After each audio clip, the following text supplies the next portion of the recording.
Good evening.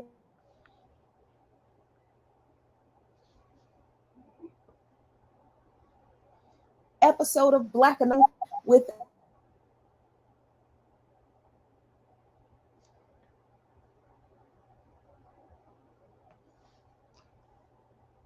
I think you're breaking up here, Sister Jacqueline.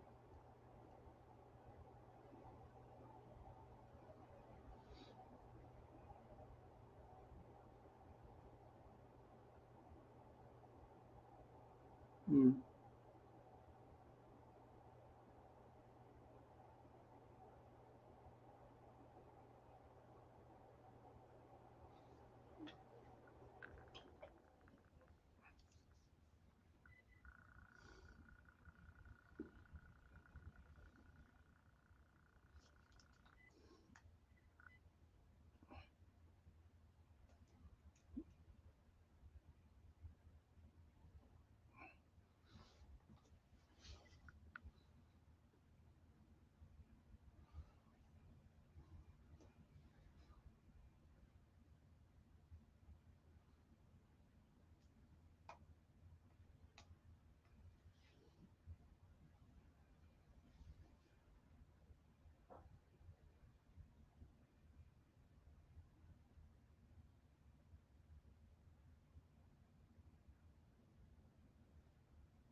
To anyone who is watching, Sister Jacqueline is having some difficulty getting into the show.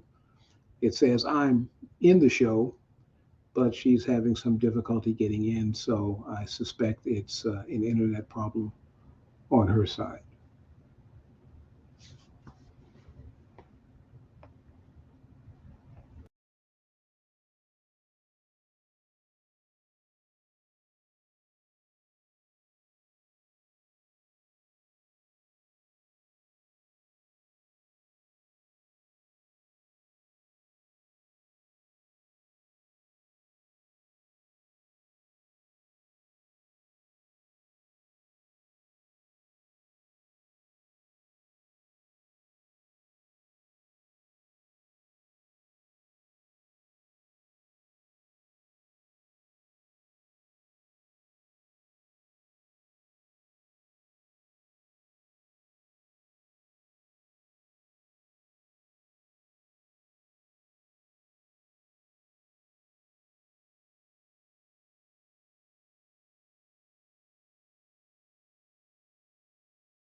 All right. I hope that solves this problem. Okay.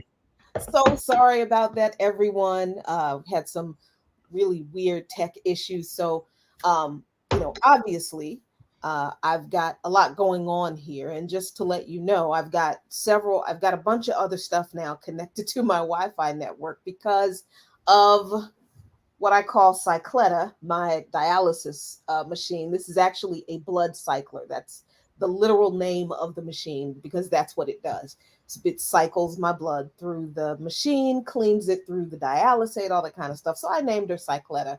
Um, and so Cycletta is connected to the Wi-Fi network because while I'm doing treatment, it automatically uploads all of the information about my arterial pressure, my heart rate, when my blood pressure, all of that kind of stuff. So yeah, okay. Now, so sorry about that, Dr. Tawheed. So sorry about No that. problem.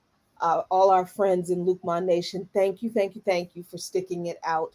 So we've got a lot to talk about, actually. And I actually wanted to start with something that I just saw um, before we started the show. And I don't know if you had heard this, but there's something that she said, something that was said that I think leads us into our discussions tonight. And that is the fact that Tiffany Cross, the host of MSNBC's Cross Connection, has just lost her job today. So let's see. Now, are you going to share my screen? Are you going to let me do it? Are you going to? Okay, let's see. All right. I think, really? Oh, we're just having all the problems today.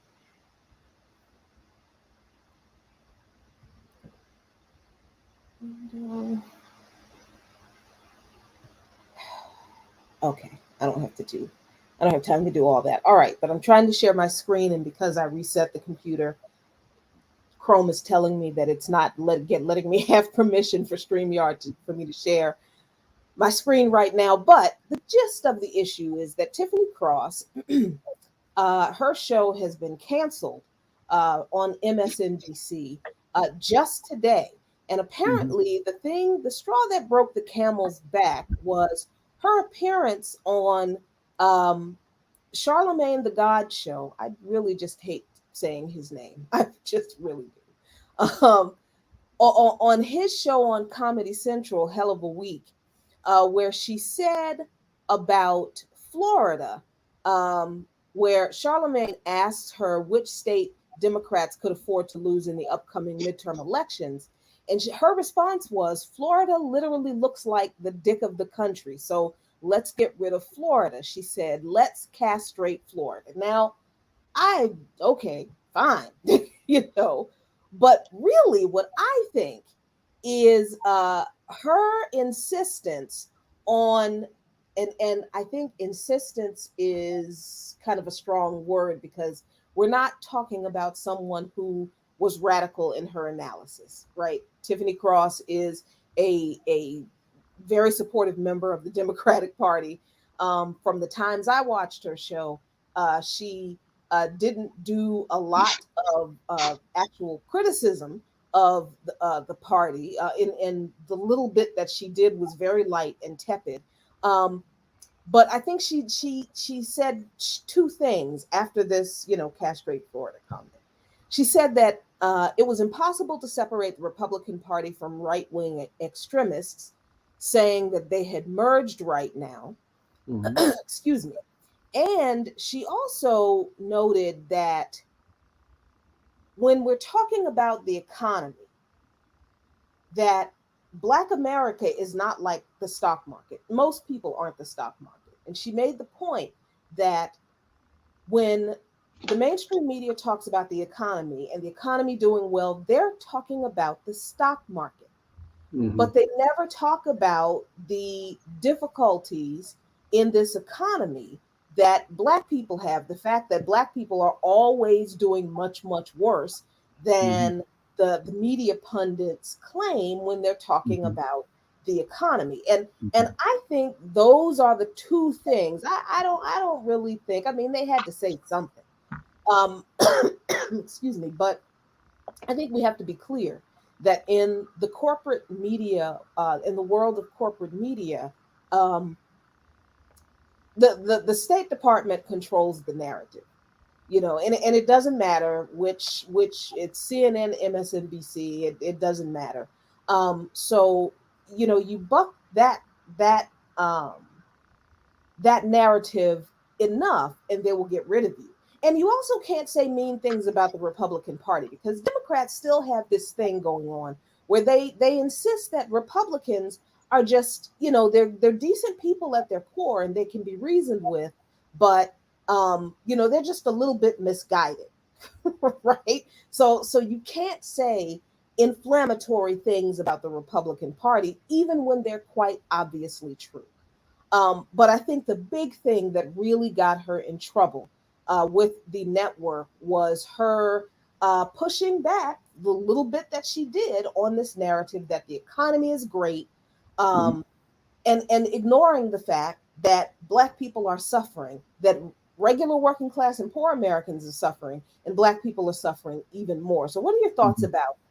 about that? And Tiffany Cross being canned, and what this means for how we have to talk about the economic condition of Black people when it is clear that corporate media will not tolerate Mhm. any deviation from the approved narrative in regard to the economic realities of this country, Dr. Yeah, Talib. yes, yes. Good question. I hadn't known that beforehand, but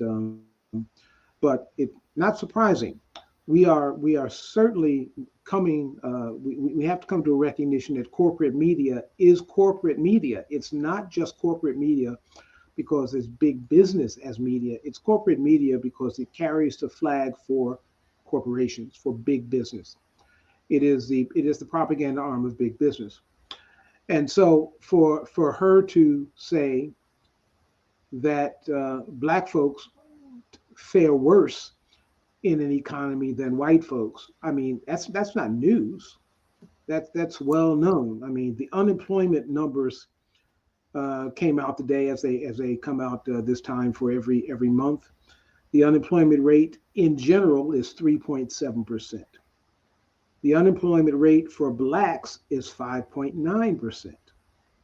Okay, it has typically, recently, I say recently, decades, been twice the unemployment rate for whites, regardless of what that unemployment rate is.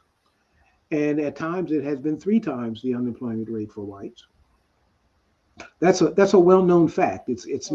not it's not a secret. And so for her to say that seems to me that that she's not allowed to say that, particularly prior to an election. Mm. An election that will depend heavily on turnout of blacks to get Republicans elected. To remind them on a show that blacks are looking at, whites are not, generally looking at Charlemagne, his show.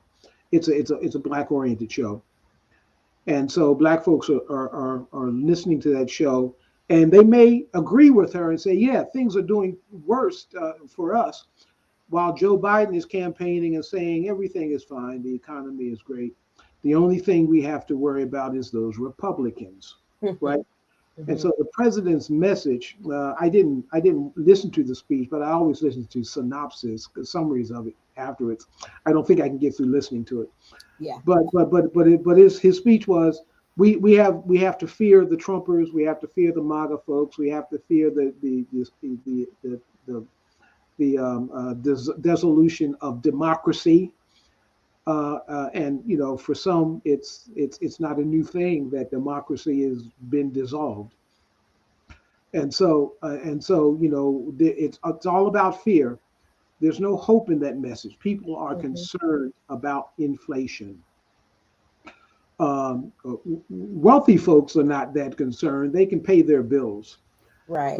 But as the poor are struggling to pay their bills in normal times, when rents go up and food goes up and gasoline goes up and other things that you need go up in price, we struggle more than we've struggled before. And so our situation, the situation of black folks, and it's not all black folks. There's some who are doing well, but if we look at the poverty rate, for example, the poverty rate in the country as a whole is 10%.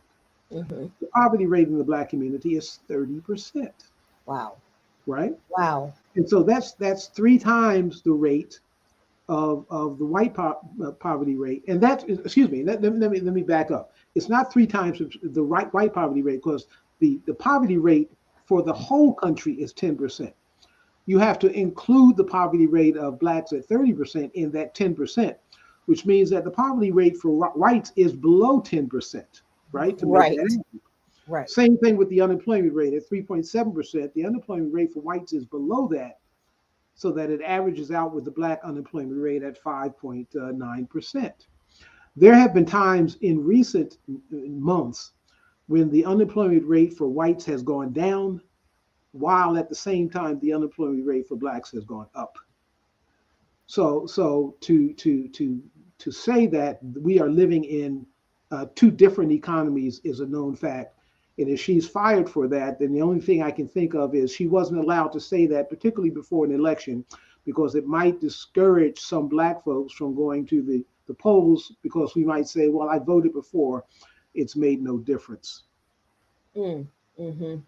And, since we are touching on the Black unemployment rate, I mean, the history of Black unemployment is really kind of fascinating. And I Mhm. always like to talk about it, particularly from the period of the Great Depression in this country. Mhm. So bring us from the Great Depression, where the New Deal was supposed to be, this panacea that solved the economic problems of working class and poor Mhm. Americans, to now. What has been this history of Black unemployment, and why is it a specific, unique thing in this Right. country? I don't know if I shared a paper with you. If I didn't, I will share it. Of going back and looking at census data, which is, of course, every 10-year data, looking at the and calculating unemployment rates for blacks and whites from that data. If we go back to the census data, if for that where you can calculate unemployment back to 1910, Hmm. the unemployment rate for blacks and whites were about equal in this country. That goes through 1920 and 1930 as well. When we get into the 1930s, the unemployment rate for blacks begins to be higher than the unemployment rate for whites. And it's not only begins to be higher, it has grown since the gap has grown since the Great Depression. And one of the things that is I theorize as causal. When I say theorize, I got lots of evidence for this, right? Hmm. Is during the Great Depression,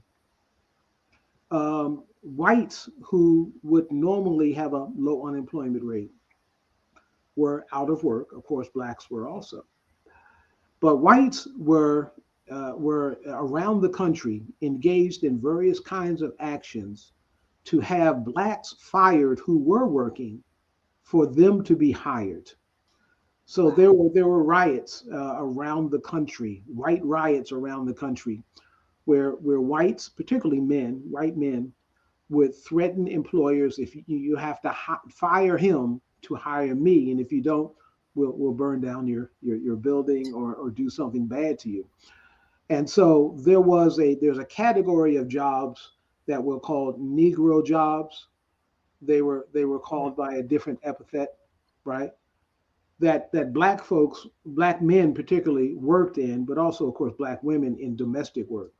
But Right. black men as porters and butlers and ditch diggers and these other kinds of heavy manual or demeaning labor. When the depression hit and whites were losing their respectable jobs, their skilled jobs, they couldn't find any. They were taking these jobs from black men. They were pushing them out, and they were doing that by political action, by protest, by violent reaction around the country. It is that process that initiated the unemployment gap between blacks and whites, Wow. right? And one of the things that allows that to continue, that makes it cumulative, is that, for example, if you have a job, even if, in the 1910 you're a black man and you're a butler or a porter, let's say a porter, and you're in that job and you have a son. Well, your son gets an opportunity to take your job when you retire, right? Or Mhm. even to be hired on as a porter because you're in that position. Once white men take over that work, our sons don't get an opportunity to move into that work. Right. Now, understand, I'm not saying that that work is low pay, but it is work, right? Right. And we budgeted our expenses according to, to do the best for our families that we could. But once you're out of that work no longer is intergenerationally transferable.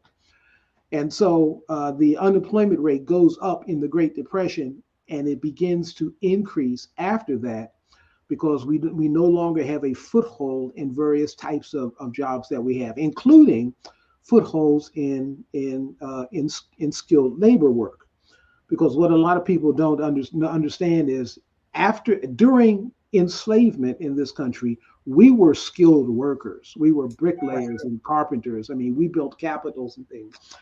Once emancipation came through, we were able to continue to use those skills, and many of us going into businesses using those skills as carpenters. Now, our venue was mostly the black community, but we were still able to propagate those skills.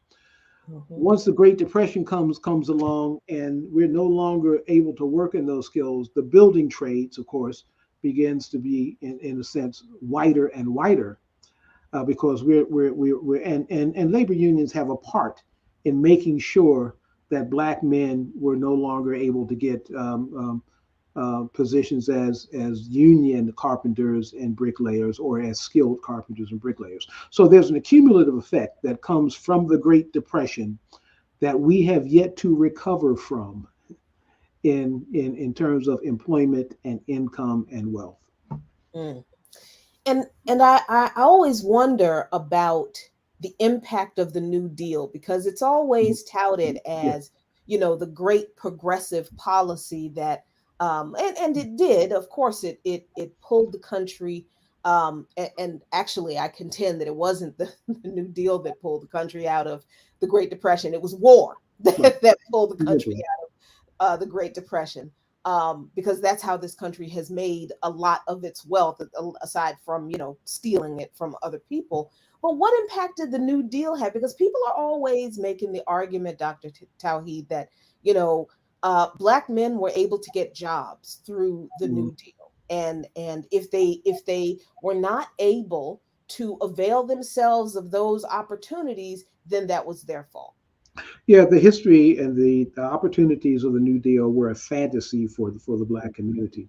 Mhm. In most places, particularly in the South, but even in the North, you'd go down and sign up for a federal works program if you were allowed to sign up for a federal works program, but you would never be hired. In addition, there were various relief programs that were put in place. The black communities did not benefit from those relief programs. We were on our own through the depression, and one of the things that was helpful in that is that the black community was mostly a rural community. So Mhm. we were out in places where we had some farmland where we could grow our food and so forth on our own. And so that helped us, get through. Many of our families get through that Great Depression. My family is one of those from Virginia.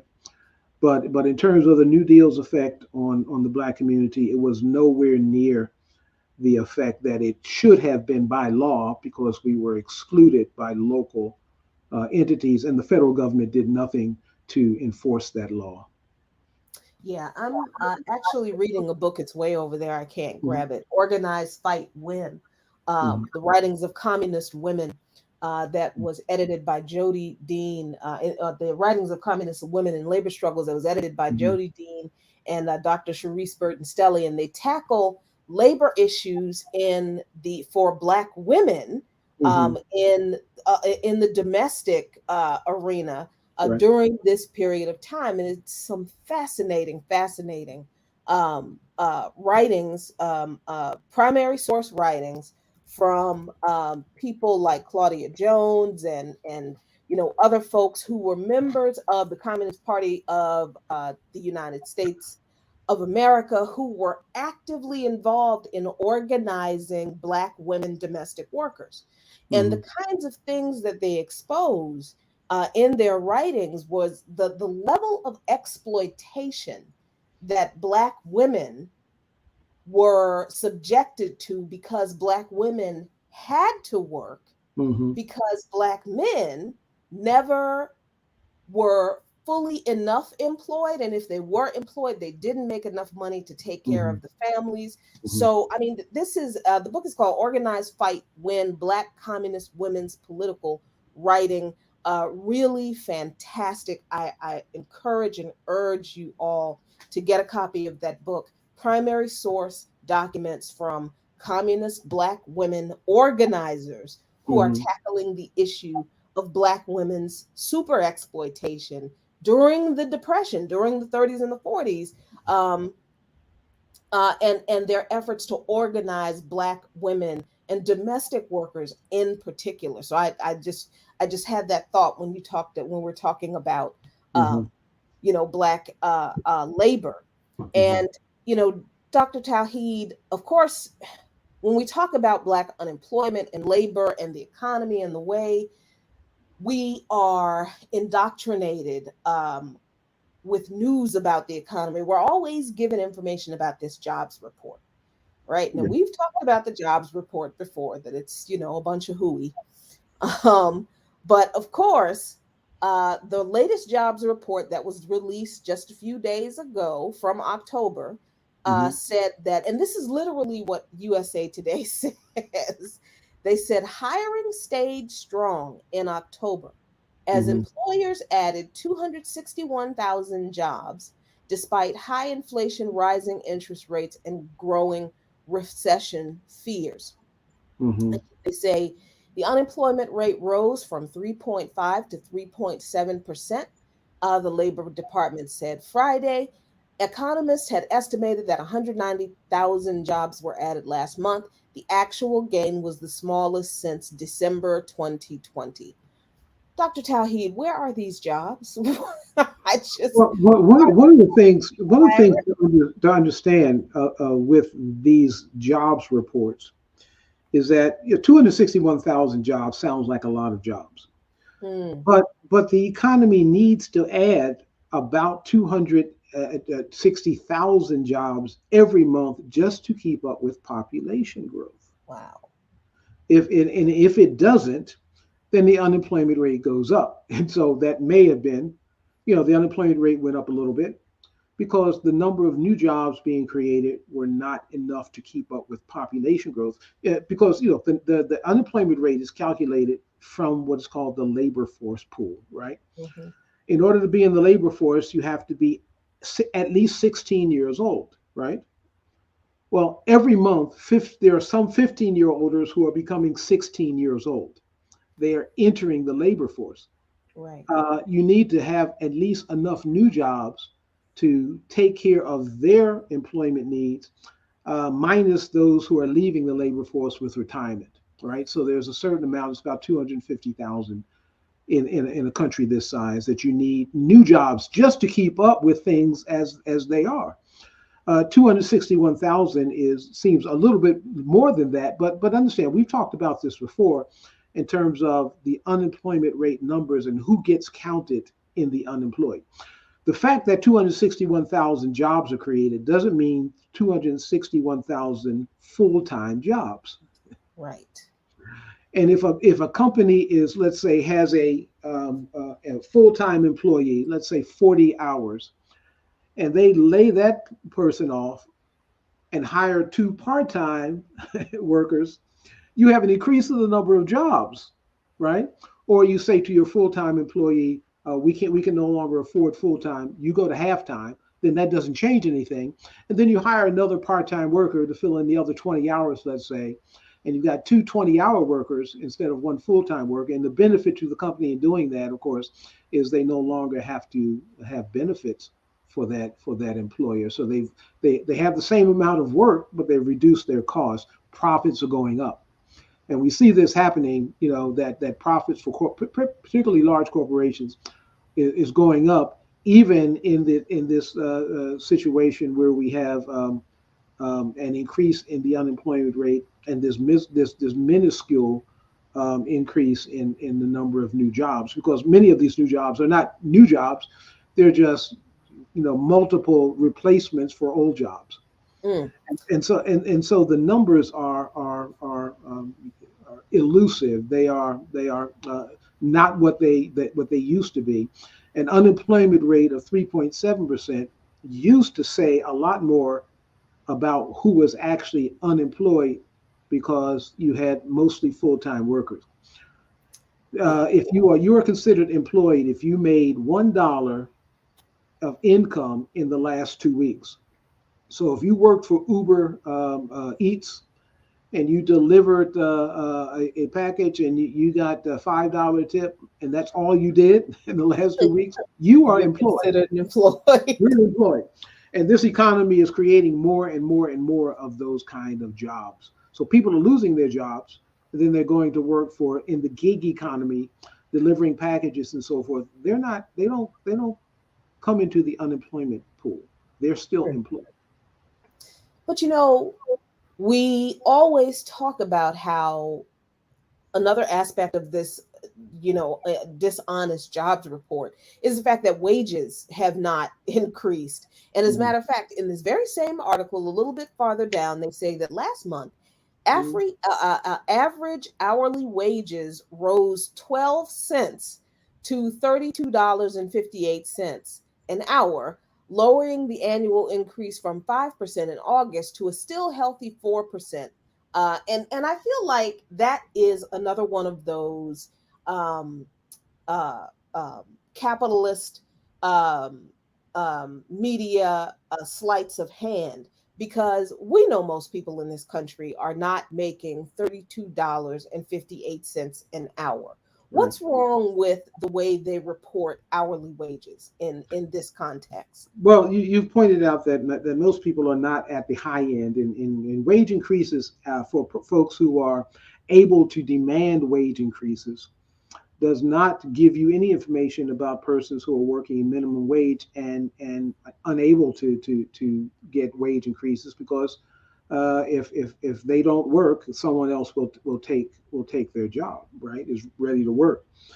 A wage increase of 4%, even if it was distributed evenly, right, doesn't keep up with inflation, which is twice that amount, right, 8%. Right. And so while wages may go up, the buying power of workers is going down, right? Because it's not keeping up with inflation. And there is this narrative out there. It comes through the Federal Reserve, from Jerome Powell, and from business in general, that inflation is being driven by wage increases, Hmm. right? Well, those two numbers, 4% increase in wages and 8% increase in inflation, tells us that wages are not the cause of inflation. Otherwise, the wage increase would be higher than the inflation increase, because the wage increases and then you measure the inflation after that. So if wages are leading, then wages would be higher than inflation. The fact that wages are lower than inflation just means that people are saying, hey, prices are going up. I need some more money. Hmm. And those in a position to get it are getting it. Those who are not in a position to get it are not getting it, and that's mostly the working poor, who are just have to take the wages you can get, right? Right. But part of that narrative that the wages are the cause of inflation allows the Federal Reserve and Jerome Powell cover to increase interest rates, and blame it on poor folks. Just like the 2008 financial crisis was blamed on what was it called? Oh, the Subprime, people, yeah, the subprime subprime borrowing. loans. That, yeah. I struggle with that term subprime because it makes it sound as if it's below the prime rate, Mm-hmm. but it's not. Mm-hmm. It's Much considerably above the higher than prime the rate. So yeah. it's an oxymoron. But it's Mm-hmm. blamed on subprime borrowers when actually it was fraud on the part of finance in terms of creating derivatives and which failed, and then they got the Federal Reserve to send them money to bail them out, buying worthless junk bonds, derivatives as junk bonds, and so the financial institutions through the 2008 crisis, they increased their wealth tremendously, while ordinary people were losing their houses and losing their jobs. Mm-hmm. And so this narrative that's out there that is propagated by the mainstream media, because mainstream and corporate media is corporate media, tells the story that basically poor folks are the cause of all of the problems here, and the rich folks are well, they're just desperate for a better situation. They're the job creators, Yep, and that's so what we hear. we should send them as much money as possible, because if we do that, they'll create a job for us. All of that is nonsense. It's propaganda. It's a myth, and it's a myth that I hope more and more people are becoming aware of, if only because of social media shows like this and other places where this is being discussed, including Charlemagne the God show, with the sister being fired because she told the Yeah, truth. that's, I mean, it's just weird that look, a broken clock is right twice a day. And it's weird that Tiffany Cross was right about Hmm. the way the economy is talked about in the context of Black people in this country. But yeah, clearly she ran afoul of the powers that be with a lot of things. It wasn't just Right. those couple of things. I think that she thought that she could be her whole self, and they Hmm. quickly let her know, no, we don't want you to be your whole self. We want you to be the black face of the State Department narrative, so you Hmm. can give that narrative to Black people Right. that we hope your show will draw in to view our network. And yeah, Hmm. it didn't work out so well for her. But the interest rates, the Federal Reserve has raised the interest rates again, and what you point out, Dr. Tawhid, in this article about the jobs report, they actually talk about the prospect of continuing labor shortages and elevated wage growth, just ridiculous, will likely mean more hefty interest rate hikes by the Federal Reserve, determined to tame inflation, stuck just below a 40-year high at 8.2%. So Hmm. Hmm. this all of this misinformation, all of this propaganda feeds the continued price gouging of working class and poor people through the increase of interest rates that the Federal Reserve is doing, and they just did another one. Right. The Federal Reserve, if you allow the Federal Reserve to get involved in trying to manage the economy, they can only do that one way. That is to raise or lower interest rates. And in a time of inflation, their only tool is to raise interest rates. Now, that might be a proper thing to do if we had an excess of demand. If people had so much money, they were out spending and so forth, and prices were going up. But that's not what's causing this inflation. There are two things that are driving this inflation. One is the continuing supply crisis. We have fewer products being imported into this country, particularly from China, but also there are fewer products being manufactured in this country because of the inability to get raw materials or parts from other places. But there's increasing evidence that the greatest part of the increase in prices is simply corporate greed, that Mm, corporations are using inflation as an opportunity to raise their prices well above the increase in their costs. You think about it like this: a company is selling a product and they have costs, and they're going to make a profit. So let's divide the revenue, the price of the product, into profit and cost. If the costs go up and the price of the product has to go up only as much as the cost goes up, profit doesn't go up. Right. But if you raise the price of the product greater than the cost of producing the product, that increases your profits. And corporations are having a huge increase in profits. It happened during the pandemic, and then it's continuing as we get into this inflation, where corporations are just in what we call windfall profits. They are price gouging because they're raising the price of their products much higher than they need to raise them, and just to cover their costs. That is itself is evidence that it's price gouging that is causing inflation, not wages. You add that to the supply issues as well. Now, the Federal Reserve, in raising the interest rates, in if this were a demand-driven process, what they intend to do is to slow down borrowing for things like houses, and borrowing for things like automobiles. It's going to take you. The interest rate is going to be higher to borrow for housing. I think the interest rate for mortgages is about 7% now. Mm. So people are saying, no, I'm not going to buy a house now and end up paying 3 times the price of the house because the interest rate is at 7%. So people are deferring their buying if they can.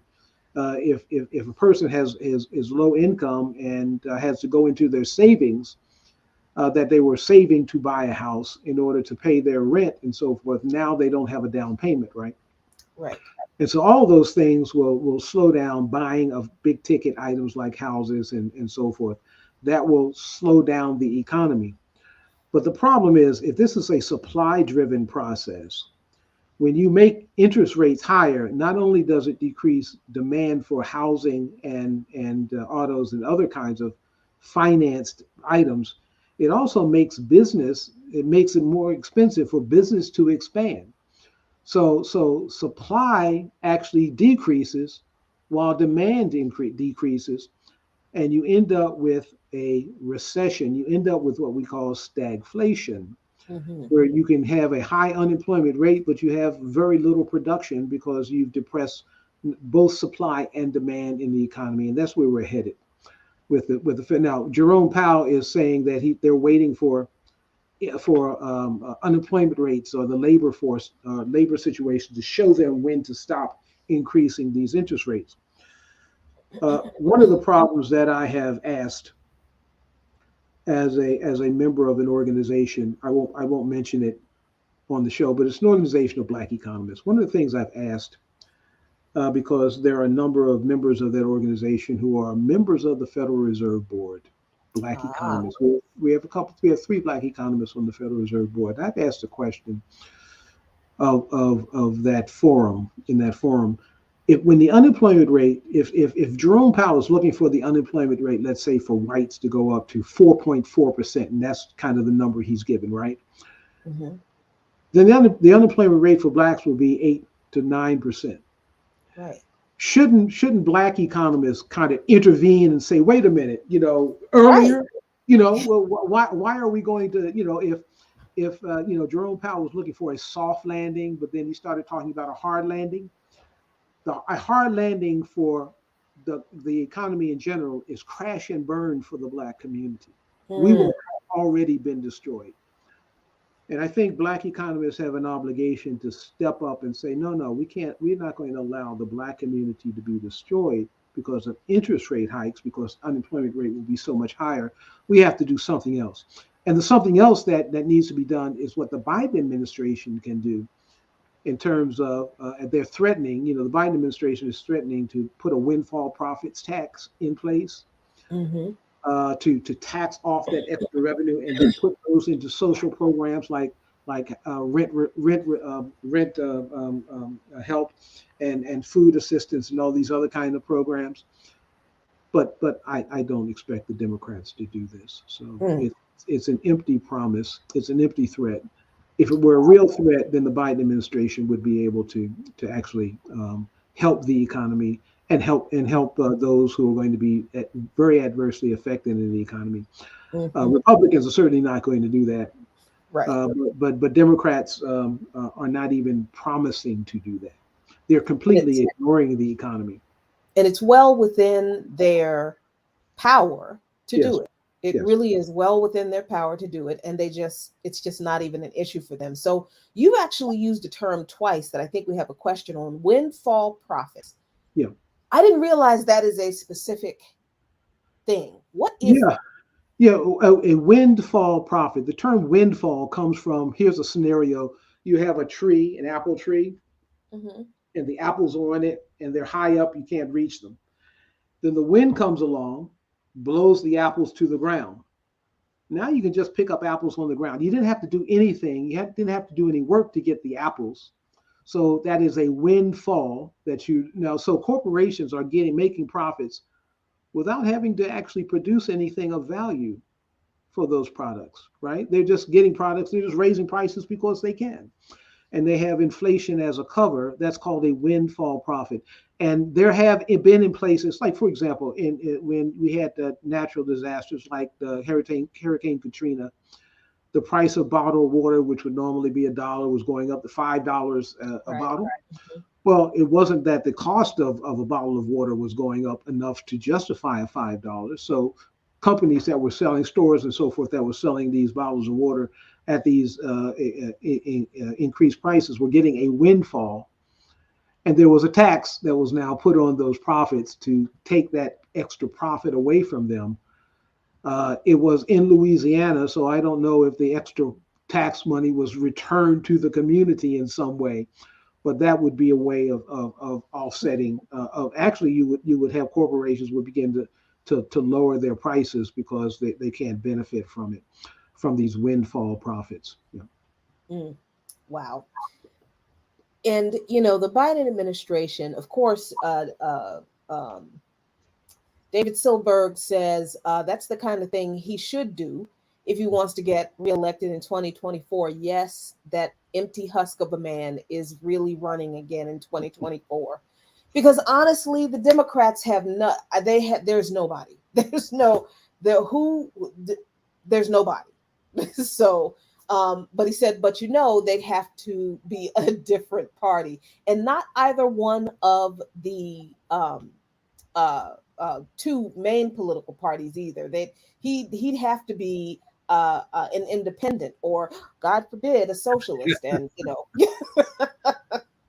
And and I actually told, this is just completely an aside. A couple of days ago, um, I did in my monologue for By Any Means Necessary that Eugene Debs ran for president on the Yeah. Socialist Party ticket in this country, Hmm. actually was able to have his name on the ballot for the Socialist Party Hmm. and was able to get 1 million votes while he was in prison. And he was in prison for delivering an anti war speech that he was charged under the Espionage Act of 1917 on. So he was thrown in prison because he spoke out against World War One. And specifically, he said, the working class and the poor are the ones who fight the wars. And this Hmm. is where he says in that speech, yours is not to question why, yours is but to die. But if the working class and the poor are the ones who are going to fight the wars, then they are the ones who need to be at the forefront of determining peace. Hmm. So the president at the time didn't like the fact that he was speaking out against the war, thought that it was anti patriotic and whatnot, and literally threw him in prison. He had a Hmm. 10-year sentence, and he ran for president as a socialist and got 1 million votes anyway. So Hmm. I told that to someone who never knew that there were at one time more than two parties that could run for presidential election in this Hmm. country. So the idea that we have to continue to vote for these two parties, not true, because it's never been true. And yes, the two-party system, both parties work very hard to make sure third parties don't get anywhere near the national ballot. I mean, the Right. Democrats, Right. they just sued in a few states to kick the Green Party off of ballots in some states. Again, they did this last presidential election, and they'll keep doing it because people don't think it's a big deal. But the fact that they uh, do continue to make it difficult for third parties to emerge as legitimate choices for people in the political sphere, it doesn't mean that it's impossible. Right. So, I think a part of changing people's perceptions about what is possible, what can be possible, I think Dr. Tawhid is showing them what once was that we're really not told about. Yes, yeah, knowing that there is a history in this country of other than Democrats and Republicans, right, is certainly enlightening. I do wonder. I do think the Democratic Party has been emboldened by their kneecapping of Bernie Sanders. Yes. Because you remember the Sanders campaign sued the DNC, the Hmm. Democratic National Committee, in courts, and the DNC came up with their defense, which was, well, we could choose the nominee in a Right. smoke-filled back room. Right. And there's We don't nothing. actually have to have elections. Yeah, we don't have to tell. Yeah, we're just So, being so nice by letting people vote. But exactly, really, if the elections are sham, so what? We don't have to even have elections, and the court agreed. hmm And so it's been fully exposed that there's no democratic process going on here. They're choosing the candidates, and there's nothing that the public can do about them as a Democratic Party right. except to create their own party. you know, I, how many times do we have to say it? I mean, we if this system is not designed to work for us, so we need to get rid of this system. We yeah, need to and stop we've voting for these people. and we've had a discussion some months ago on this, and the discussion I was national parties are difficult to form, and in addition, who are we going to put up as a national candidate that we and all of the other candidates that need to support them, Congress and Senate and so forth, folks we would trust, because by the time someone enters politics at the local level and they get up to a process, the position of being able to run for Congress, they have already been compromised by corporate donations and other Hmm. kinds of lobbying and so forth. So we need to start this process of organizing for electoral office, and keep track of our candidates as they go through, have fundraising and other kinds of support for them, so that they are not compromised on the process of leading up to a national election. Yeah, It's not an easy thing. It's not a small thing to do. But it's right now, in this country, two parties. The system is structured to kind of generate two parties, as opposed to, for example, Europe, where you have dozens of parties and you have a proportional elections where you get 10% of the vote, you get 10% of the delegates, you get 20%, and hmm so you have to have coalitions of people that come together in a parliamentary process. This winner take all process in the U.S. naturally leads to a division into two parties, hmm the opposition and the loyal opposition, and they're both the same party. They're just two different faces of the same coin. that's really exactly what they are. And speaking of the Biden administration, what happened to student loan forgiveness program? What happened to that? Well, the student loan forgiveness process that Biden reluctantly put into place as a way of garnering votes in the midterms.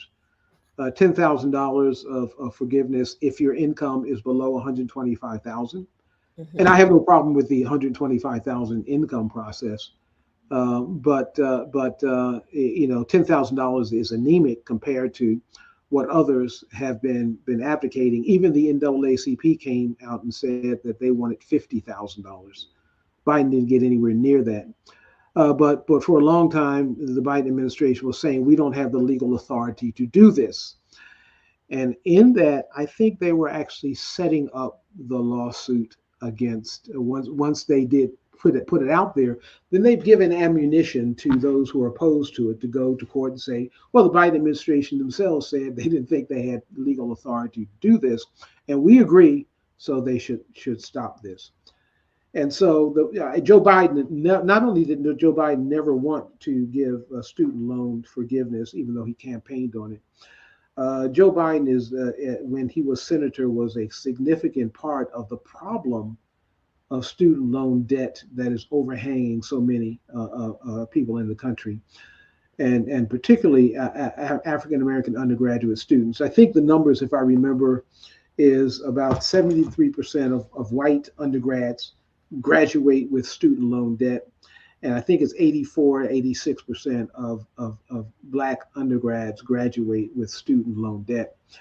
Both of those are averaging about $30,000 per student at debt. But it's higher than in the Black community because the need is greater. Mhm. And I don't think Joe Biden had any intention. $50,000 would wipe out pretty much all of that debt. $10,000 does a little bit, but if you've already given the opposition the ammunition that you don't think you legally have the right to do it, then you weren't serious about doing it. I think his pledge when he was running and doing the primary was day one. We on day one we would do That's what he student loan said. forgiveness. Mhm. Well, we're a long way past day one. Yeah. Student loan debt is a significant interference in the lives of people who are working people. And so we find, for example, millennials who have lots of student debt, Gen Zers as well. Mhm. Because if you're in my generation, you could go to school pretty much for free or very inexpensive. So later on, as tuition goes up, you get student loan debt increasing, and millennials and Gen Zers are delaying marriage. They're delaying family formation. They're unable to buy houses because their debt to income ratios are so high they can't qualify on an application. There are other things that would be made available to them if they didn't have the student loan debt. Some of my colleagues here at UMKC did a study, and that study showed that there would be almost no inflation from full Wow. forgiveness. We're talking about full forgiveness of Wow. the debt, almost no inflation, like 0.3%, which is like nothing right now, right? 0.3%.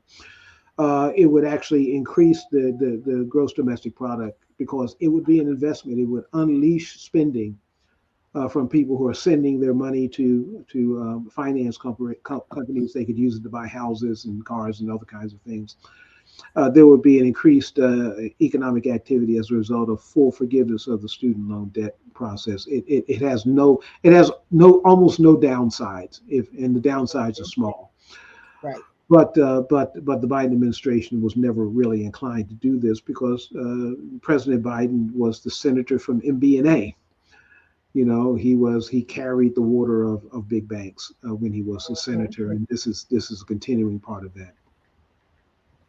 Yeah. The fact is that, as you pointed out, Dr. Tawheed, um, Biden gave the Republicans the permission, pretty much, and Hmm. the idea. I don't know that he gave them the idea, because but I think he made it clear that he, from the beginning, that he was expecting them to challenge Hmm. this, the student loan forgiveness program. and Hmm. and it seems to me that, if you're doing something that is the right thing to do, you don't go into it saying, well, I think they're going to sue me, but I'm going to do it and see what happens. Right. No, he knew very well that they were going to do this. And it's not Mhm. that because he didn't have the authority. that Right. that's He the has the authority. Right. it's not because he didn't have the authority. He just gave them the legal argument Hmm. to frame their lawsuit around. And what's happened now is that, the student loan forgiveness program remains on hold while a federal appeals court considers a legal challenge brought by six GOP led states.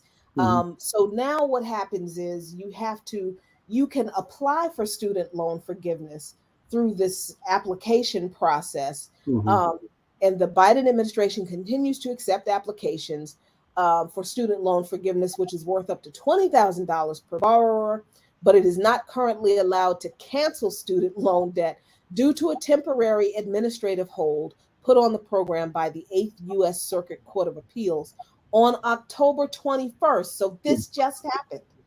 Now, And now, again, yeah, no, go ahead. no, I was saying, now understand, the federal government canceling student loan debt doesn't mean that the lender doesn't get paid. Right. Those loans are federally guaranteed. And so when the debt is canceled or forgiven, the federal government will pay the debt, pay the lender the money. What Hmm. the lender doesn't get, of course, is the interest from now till Right. forever, and the fees and the other kind of things, which causes loans that so a student borrows $10,000 and then can't pay it. 20 years later, they owe 50,000. Hmm. That's what would have been interrupted. So it's not like the finance companies, the lenders would have lost money. They don't lose that $10,000. They'll get that from the federal government. What they don't get is the fees. And so it's kind of ridiculous to actually argue that the federal government doesn't have the right to pay a finance company's loan off. They can do that. And they have the authority to do that by the Education Act. I think it's 1984. They have the Biden administration, the president, the executive branch has the authority to do that by law. Hmm. Yeah. So, once again, we're given a bill of goods. We're sold a bait and switch about the economy, but the information we're given is never an accurate reflection of the reality that we live, the reality that most of us live. 30% of us Mhm. live in poverty. And this does not mean, Dr. Tawheed, that 70% of us are well off or middle class or Right, not right, struggling. I right. mean, what is the economic reality if 30% of Mhm. Black people in this country live below the or at or below the official poverty line Right. in this country? What is that? What are the economic realities for the rest of the 70%? Well, the rest of the 70% is that what we call the working poor, who are able, if you are a minimum wage worker at 7.25 an hour, you're making about 15,000 a year if you're able to work full time. As a single person, you're above the poverty line, right? If you're a family of four, I think the poverty line is about 36,000. Excuse me. Which means that if you make less than that, you are in dire situation. But if you're making a little more than that, if you make $10 an hour, 40,000 a year, if that's your family income, you're not in poverty, right? Although at $40,000, the I think median income is somewhere around 56,000, Right. right? And so you're still significantly below the majority of income earners in this country. Hmm. And I don't have the distribution figures right at hand, but there are. If you want to look at the top of the distribution, I was talking to someone. There are about 750 billionaires in this country. Seven of them are black. If it were Seven. about seven, yeah. If it were, we could talk about those seven. But if it were proportional, it would be about 100 black billionaires, right? So we don't have our share of black billionaires, and going down the line, even of those who are middle income at 56,000, we don't have a proportional share of that. Our income stream is skewed. So yes, you're right. If you make $1 above that poverty level, 36,000, you're no longer in poverty, but you're still not doing very well, right? Now that those seven billionaires, I'm not suggesting that, and some people would suggest that we need to have 100 black billionaires as opposed to the seven, I don't think that would help the other That's not what you're saying. We 99%. should not be pushing for more black billionaires. No. And so because there's an argument that I would make and others would make is that billionaires should not exist. Mm, Billionaires become billionaires because they don't pay their employees what they should be paying them, because they cut off benefits. Look, Jeff Bezos is a perfect example. Amazon used to be a company in which people had full-time work hmm and had benefits as a result of that. Now, the Affordable Care Act comes along, and I'm not blaming this particularly on the Affordable Care Act, but it says that if a person is working less than 36 hours a week, that you don't have to provide health insurance for them. And so Amazon, with many other companies, went to limiting their workers to less than 36 hours a week. They became part-time workers. They didn't get the benefits that they used to be getting, which meant that money goes into Jeff Bezos's bank account. hmm And so billionaires become billionaires because of what's called wage theft and benefit denial, and profiteering during inflation cycles and all these other kind of things. The idea that there should be someone who can make $1 billion in a lifetime is not because they're providing $1 billion worth of value. They are in fact stealing from working people. You mean to tell me nobody does $1 billion worth of work, Doctor? Yeah. What's that? $1 million a minute or something like that? I think one of the most ridiculous things I saw this week, another complete aside, was when I guess I'm not I Yay, I guess that's how you pronounce it, um, was kicked off the billionaires list, the Forbes billionaires list, Yeah. because he lost Yes. the endorsement from Adidas and whatnot. And why in the world did some of his fans create a GoFundMe to raise money to make Ye a billionaire again? I I, I'm mm, mm, just the level that is celebrity worship is a cancer all by itself, but that's a whole new level of misguided, because that month, I mean, we why are we not raising money to feed people, house people?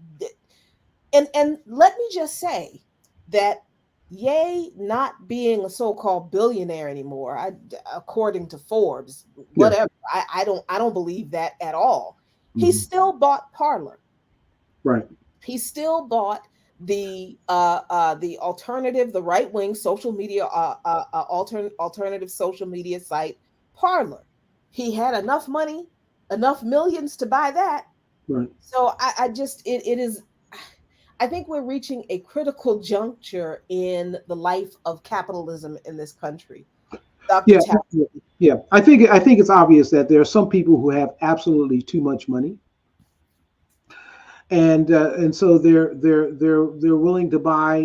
There's this entity called a non-fungible token NFT, Yeah. and people are buying the rights to things that they cannot physically own. So there's a game that I became aware of property in San Francisco. Now it's not the actual property; it's just a game that lists the property. It's kind of like a Monopoly game. You have Park Place and Boardwalk, and people are actually paying to own this virtual property.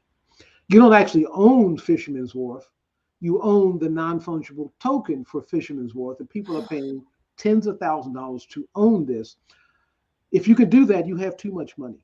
And Yeah. unfortunately, the distribution of income means that there are people who have too much money, right? hmm hmm And it's showing up in these nonsense purchases, which do no value for anyone else. I guess it's the bragging rights of being able to do that. So I didn't know that there was a GoFundMe for Ye.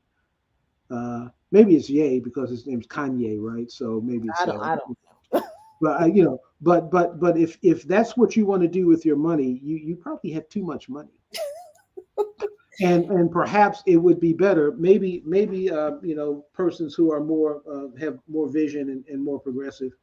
Maybe we do need to start a $1 billion GoFundMe for some for rent reform or rent support or something like that.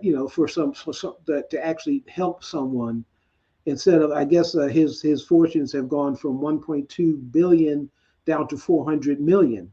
I, Oh, I oh, feel for him. oh, poor thing. Wow. But I do want to say something. I've had discussions with people, including younger persons, about Kanye. Kanye has a mental illness.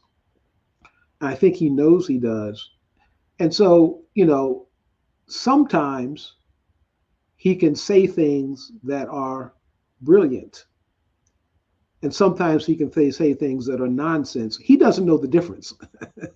He doesn't.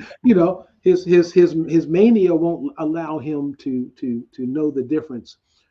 And so the fact that he has so much influence is somewhat dangerous and maybe pathetic.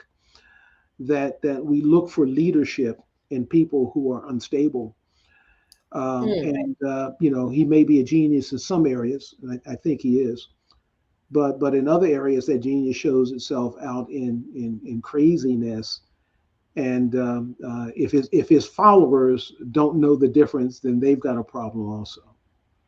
You know. I mean, I think you raised some really great points. I think the fact that, we are watching a celebrity suffer clearly, mental health episodes, but it also, I think, raises this issue that is very uncomfortable with me, that, I think relegating his behavior to his mental health issues, I almost feel like that gives people with mental health issues a Yeah. bad name.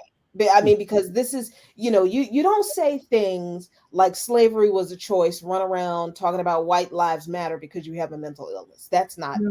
you know. So I think, yes, I think that he absolutely, and he is, talked about his struggles with mental illness a while ago, but he's also said, look, I don't read. As if, because reading is somehow some type of weakness. He doesn't need to read, and that's very odd coming from someone who came from the parents he did. Yes. His mom Yeah. was an educator, his father was a revolutionary. um so there are so many contradictions, I think, in this person, and um the way we regard him, and the way people either make excuses for him, or the reasons people dismiss him. I am of the opinion, and I've said this to several people, I'm not going to spend a whole lot of time trying to psychoanalyze this guy, Hmm. because he has really said things that I think are pretty clear. I'm going to depart with you a little bit, Dr. Tawheed.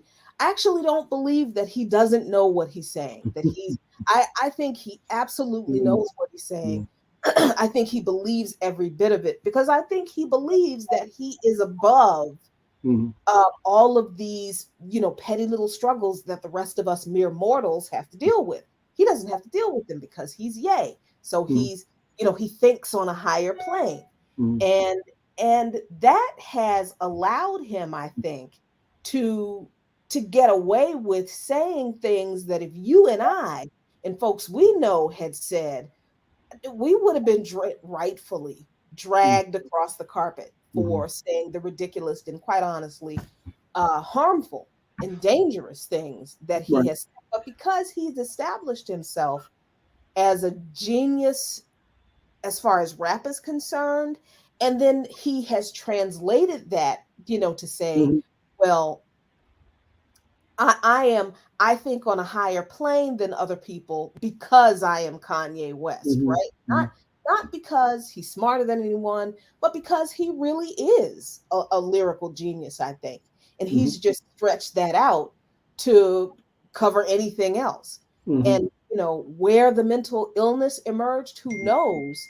I think it plays a part in it, Hmm. but I think mostly Kanye West is fulfilling what he thinks of himself. He does think, I think, that he is above other people, that he Hmm. is better than other people. He sees things differently. He sees the whole chessboard, and he's making these grand, you know, chess moves that we mere mortals Hmm. um, can't figure out. Yeah.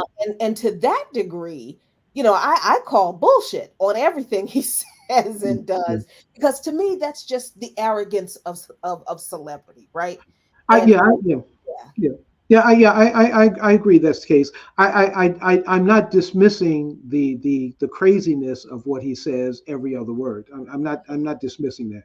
But I really don't think he knows the difference between his genius and his craziness. Mm, That I think I agree with you. He believes everything he says, and I do agree that part of it is, he has been elevated as a celebrity to believe his own nonsense as being important.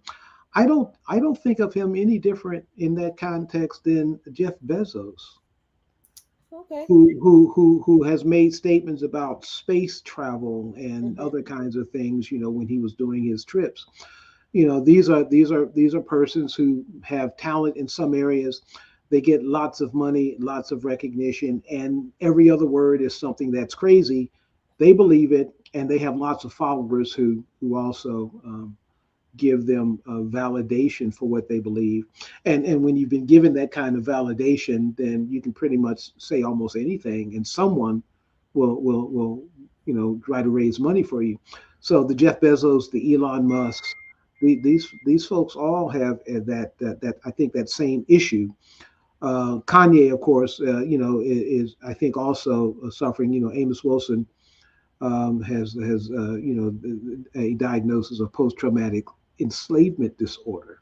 Mm-hmm. Many of us have that, but he gets to write about it and to rap about it and to influence social media about it Right. in a way that quote some of us who are maybe have that problem don't get the notoriety from. And so it is the problem of celebrity as well. He's in a he's in a looking glass, if you will, and he's performing, right? Mm-hmm. Mm-hmm.